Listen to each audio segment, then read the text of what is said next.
What good is a great meal without someone to share it with? On today's menu, food blogs full of recipes, reviews, and tales of culinary adventure. We're all reading them, but who's writing them? On the prowl in Hanoi for the best info. Street food is the authentic food of the country. That's why I like to crawl around the gutters. Hi, James. Getting to know the blog world's ultimate insider. I'm one of the earlier food bloggers, and yeah, it has opened quite a few doors. Going incognito on the outskirts of Hong Kong. I enjoy having a double life and escaping from work.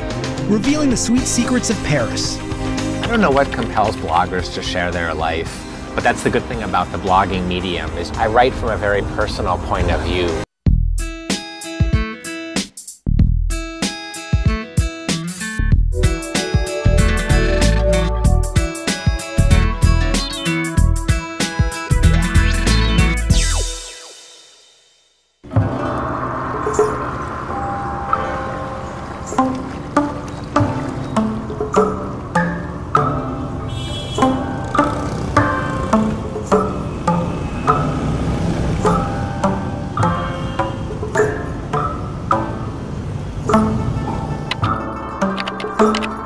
It's a dark place in the middle of what is a bustling, heaving market by day. This is night noodles in the Hung Bay market.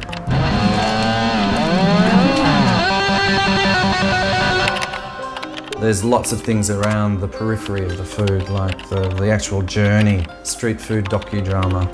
My name's Mark Lowerson. I've got a food blog called Sticky Rice. Once he discovered Hanoi's food culture, Mark Lowerson's life changed forever.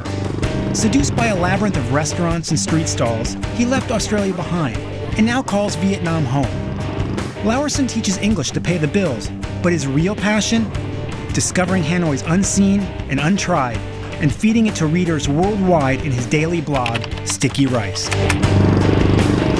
I suppose I was at a bit of a loose end when I came to Vietnam on a holiday. A lot of my friends are married and settled down and they live in their own little worlds and they've got their mortgages. I don't necessarily fit into that kind of world anymore, and I find Asian culture in particular is a very vibrant society. It's very alive. Every time you turn around a corner you're surprised by something.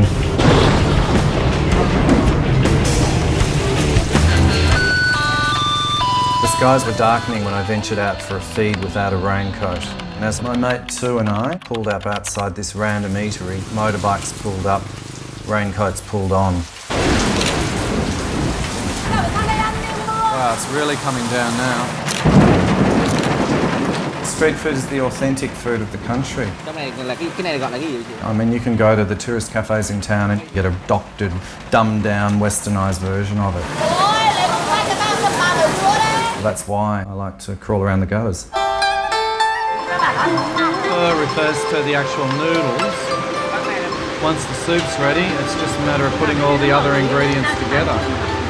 These are the fallopian tubes, the egg before it develops, the kidneys and the lungs, I think, aren't they? Yeah, they're the lungs. And these are kind of like sausages that are stuffed in the chicken skin. Inside they have a pork, mushroom, two different kinds of mushroom. Really good. If you were going to comment on Vietnamese food, then pho is something you would have to mention. Get your chopsticks out of that too. Let me take a picture. I'm sitting here and watching for hours. Sorry, I won't be long. It's a great dish because you can have it for breakfast, you can have it for lunch, you can have it for dinner, you can have it after you've been drinking at night. It's the quintessential Vietnamese dish. I think this is actually one of the best chicken phos I've ever had.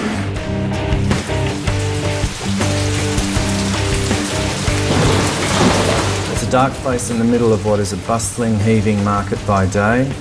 This is night noodles in the Hung Bay market. It's funny how temporary wet markets actually are.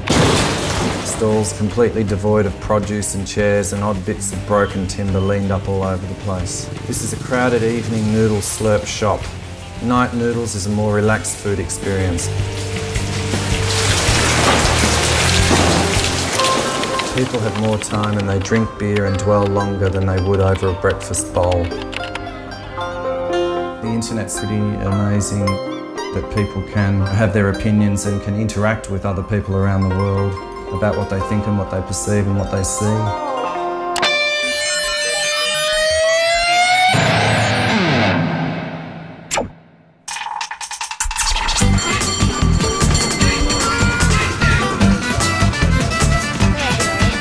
Hey, Joe. Hey. Oh, there's June. Hi. Hi, Kathleen. My name is Pim. My last name is just so long. I just go by Pim. Madonna doesn't need a second name. And I write a food blog called Shape Him. Shape Him is about food in all kinds of form. From something that you get on the street to Michelin 3-star restaurants. I'm an equal opportunity food lover. In the world of food, Pim knows everybody who is anybody. She is one of the brightest stars in Epicurean cyberspace, with one of the most popular blogs on the web. Great, nice to see you. Her beat? The best of everything. If she's blogging about it, you better believe you'll want to eat it. Pim leads the foodie dream life, traveling the world in search of the next great meal. Whether it's a Michelin 3-star restaurant or a cup of coffee at home in San Francisco, a thumbs up from Pim could create a foodie cult following.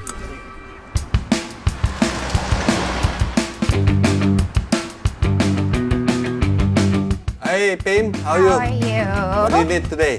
Spices. I probably took my love of food from my grandfather. Peppers are what I'm looking for, actually. Dry peppers. He was a foodie before the term foodie was invented. He was always sending things back to the kitchen. This is black pepper from China. It's really hard to find because you need to have a license for this one. He just loved food, and he exposed me to a lot of interesting things and just taught me from a very young age that food's good. It's called monk pepper because that's what the monk eat to fast. Everywhere I am, I really want to try to find a taste or flavors that are local to that particular area. Hi, June. Hi, Pim. Hi. Nice to see you. Good to see you. Thank you for coming to the storeroom. Oh, thank you for inviting me. In San Francisco, there are so many amazing things that you can get here that you can't find elsewhere. I'm cooking off today a little bit of green gage plum into a fruit cheese, which is what these are here. This is Santa Rosa plum with Provençal lavender. So I'm going to be cooking the green gage to mold it, you know, in this kind of very traditional way. Yay! It's always fun when I'm here to buy things from local producers. Also, you get to taste the culture from the food. This is great. Actually, in Thailand, we make candy out of tamarind paste that's cooked down with a lot of sugar. This reminds me a little bit of that texture.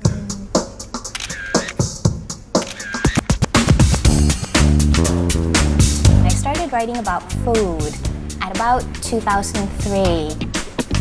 And I'm one of the earlier food bloggers. Hi, James. Pim, you found us. Welcome. I am still surprised by the popularity of the blog. Well, this is our roastery. I never thought it was going to go anywhere. I started out writing for my friends, really. And yeah, it has opened quite a few doors. I like Pim's blog very much. There's a lot of blogs out there about food, and hers is really distinguished in being, I think, the most journalistic. It's personal, but it's not very snarky, it's not mean. So what do you have going on today? What are you doing? This is 25 pounds of Indian organic coffee. Is kind of rare. This is what it looks like if you haven't seen coffee before it's roasted. It smells almost like tobacco. Every coffee smells a little bit different.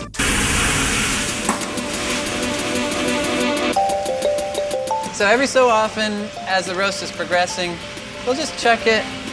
It's starting to smell really nice. Oh yeah. If you could make a little savory pudding that smell like that. It smells like almost like popcorn.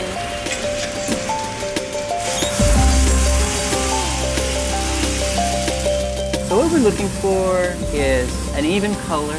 It's nice and plump. You don't want it to be too dark. We'll wait for it to cool down for a few minutes, and then we're going to make some coffee. No, it smells fabulous now. You're not going to brew it the old-fashioned way. We're going to brew it the super cool Japanese way. One of the things I love about siphon pot coffee is that it can't be rushed. This is not a to-go kind of experience. I don't drink black coffee at all usually. I drink latte. This is really very flavorful. Sometimes I do things that I may not normally do. I try to make sure I do something fun that I could write about. There's always something new and interesting to find in the food world. I don't consider myself jaded just because I eat out a lot and I try a lot of food. I'm always delighted by a good meal. The adventure is endless, really.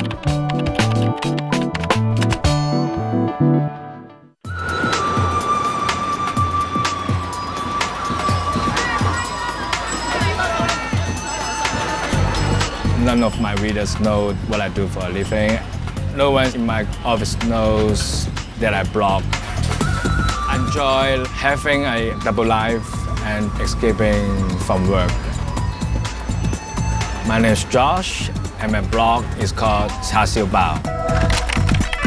Josh is so serious about his cyber alter ego that he won't even let us tell you his last name. What he will tell you is everything you need to know about Chinese food. According to Josh, his hometown of Hong Kong is the food paradise of the East. Blogging in English, he dedicates his site to getting the word out on local specialties, demystifying Eastern delicacies for a global audience. Char Siu Bao is my favorite dim sum.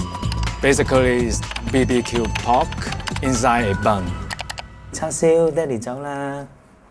乖，唔好再屙尿啊。Yeah, I just tell him, don't pee. I'm very proud of Chinese food. I'm very proud. I think it is one of the best food in this world. I think people in the West, they always take Chinese food as a down market food. They don't know the truth about Chinese food. That's why I decided to write in English. I have some readers in Asia, also some readers in France, in the States. It's amazing. They come from all around the world. So right now we are on the western part of Hong Kong, and not so many people knows about this place. It's quite far away from the city. 今日多唔多人啊？係啊。I was just asking how's the business today, and he said there's not so many because the weather is too hot.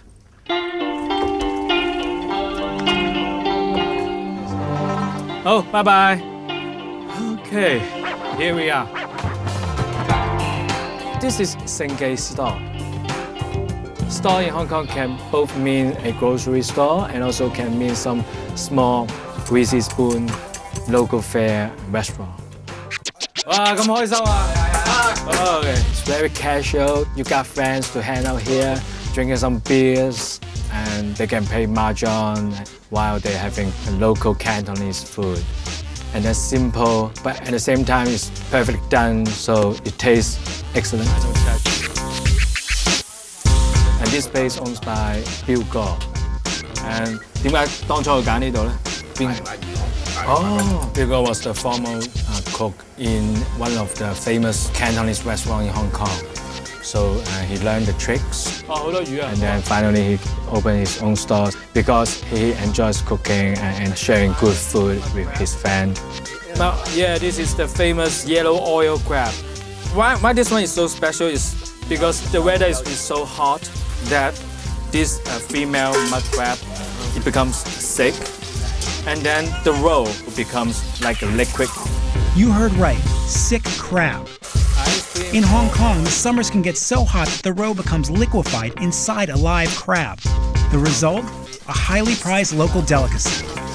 In normal circumstances, we don't eat any food that's sick or rotten or bad. But this one is special because you can only have this during the hot summer and you only last for about 2 months. Ooh! Just look at this color. It's the color of the steamed crab. 1 or 2 out of 10 female crab is sick, so it's not easy to come by. And people actually drive hours from other part of Hong Kong to have this. Say hello to cholesterol. Yeah. Oh my God. Delicious. It has a very pungent flavor. It's very heady. And then at the same time, the wallet is very sweet. I love this place because I can have a feeling that I'm not in Hong Kong. I can totally withdraw myself from the daily hectic life in the workplace, in the office. And this is so surreal and tranquility mixing together. And at the same time, you have tasty food. So as a foodie, that's all you can ever ask for.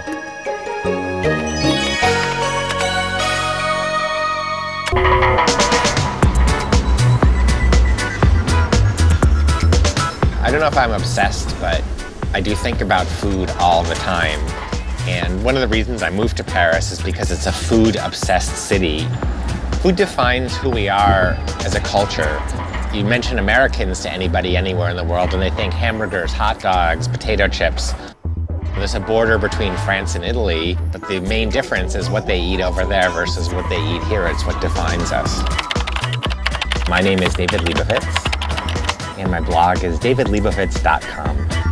Once known as one of the best pastry chefs in San Francisco, including years with Alice Waters at Chez Panisse, David Leibovitz left it all behind to live the sweet life in Paris. A best-selling cookbook author, cooking instructor, ice cream and chocolate expert, Leibovitz specializes in dessert, with tips on where to find the best chocolate in Paris and recipes for what to do with it at home. His blog may be the sweetest spot on the web. I moved to Paris for the croissants. And when I moved here, I pitched a few magazines and nobody was interested in what I had to say. Because frankly, what I have to say is a little more off the beaten track, shall we say. It also says the happy chickens. And what's curious now is a lot of the blogs, they have a higher readership than magazines and newspapers. Right now I'm getting about 7,000 visitors a day. A lot of people are interested. I want readers to feel like they're here with me in Paris. I might write about an old lady cutting me off at the market, elbowing me aside to get the shallots. I'll talk about trying to flush meringues down the toilet, the French plumbing system rebelling. That's what my life is, and that's my story here in Paris. Bonjour, monsieur. Bonjour, madame. Je voudrais deux, s'il vous plaît. Well, one of the great things about Paris is there's stores that specialize in things like eggs, cheese, butter, milk. So I buy eggs in the fromageries in Paris because the yolks are incredibly orange. They make incredibly good ice cream. And a lot of times in Europe, they don't put vanilla in things because the egg yolks actually provide flavor. I tend to walk everywhere, and because it's a walking city, and I've got to work off all the chocolate and ice cream I eat. We are at J Detu. To a pastry chef, it's the grand supermarket of food. I make a lot of ice cream, so I come here and buy things like chocolate. I buy nuts. They have all the things that I use daily in bulk.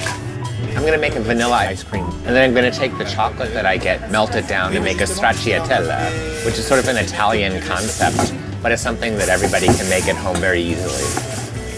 When I write recipes, I try to do things that are kind of fun for people, but they're going to work. I'm going to look for just a good melting chocolate. Say, when you live here for a while, you get to see sort of the underbelly. You get to meet the chocolatiers, the people who make the ice cream, and they're all really fascinating characters. Ah, okay. Vous avez un 85%. This is a chocolate with 85% cacao, which means it's very strong. But this is a lot. C'est difficile. C'est bon pour le... Ouais, pour la distillation. Well, I'm going to buy this because I'm walking home. This is a little... C'est difficile pour le métro.